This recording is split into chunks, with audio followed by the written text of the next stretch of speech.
A day in my life as a grade 11 ABM student at the age of 17. Tara't samahan niyo ko sa Kinggana for today, so your pretty vlogger. Hello mga Alanyars! Welcome again to my vlog! So for today's time mga Alanyars, ay kakatapos lang naman mag-defense sa mga classmate ko sa PR. Bali, isang team lang ay natapos today mga Alanyars. And bali nga mga Alanyars, for today's time. Bali nga mga Lanyers, after ng second period namin ay bumaba na kami. And for today's mga Lanyers ay meron kaming event. And dahil nga mga Lanyers, kasi ganito yan, sineselebrate na namin yung 50th Golden Founding Anniversary ng school namin. So bali mga Lanyers, ganito siya. Sa buong February meron kaming event every Friday. O sino hindi magiging masaya doon? Ay, ewan ko na lang talaga niyan sa kanila mga Lanyers kung hindi pa niyan sila gaganaan mag-aral pag every Friday na. And bali nga mga Lanyers, ang labanan today ay ang grade 9 and grade 10. Bali yung sa grade 9 mga Lanyers festival, tapos yung grade 10 hip-hop. So for this time mga Lanyers, ang unang naisalang sa dance floor yung mga grade 10 muna. Ay mga Lanyers, puno man yan sila ng kaba, pero ang ganda ng performance nila, goods na goods. Ay mga Lanyers, marinig ko lang talaga yung hip-hop para bang hindi ko yan kakayanin. Bali nga mga Lanyers, ng grade 10 kasi kami chair dance. And buti na lang talaga mga Lanyers ay hindi yun namin nabutan. Ay kung hindi mga Lanyers, abutan tayo ng ilang years.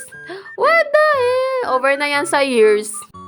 Ay pag pala ganito mga Lanyers, pag may magantong event, ay makikita mo talaga yung mga marunong sumayaw. Tapos yung makikita mo din yung mga student na napilitan lang pero hindi halata. Alam nyo ba yun? Para sa grade.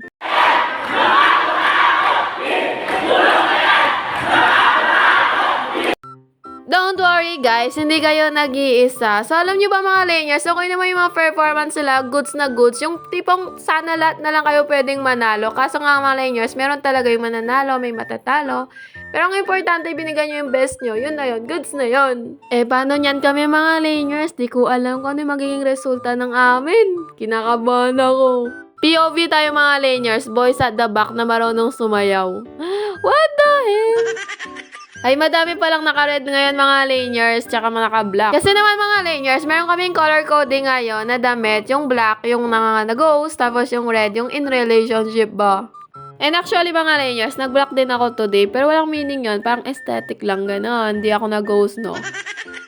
Ay, kakaibang performance to mga Lanyers. Yung advisor niyang todo support pa lang sa unang-una talaga. Ay, akala ko talaga mga Lanyers, kasama na yung advisor nila sa sayaw nila kanina. Pero syempre, hindi man. So, bali nga mga Lanyers, after ng grade 10 ay grade 9 na. And bali nga mga Lanyers, yung sa kanila festival. At siyang tunay mga Lanyers na pinagandaan nila ito mula ulo hanggang paa sa props, sa dance step, and so on. Filipino yarn.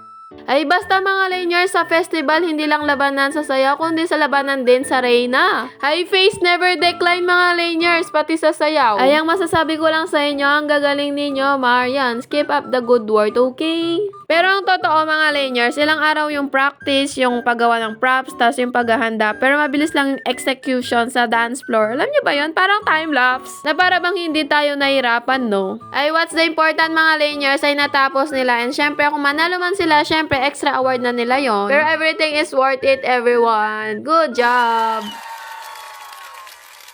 So, fast forward na tayo mga Lanyers. Bali sa mga oras na ito ay awarding na. Syempre mga Lanyers, congrats sa mga nag-championship 9A and 10C. Proud of you guys!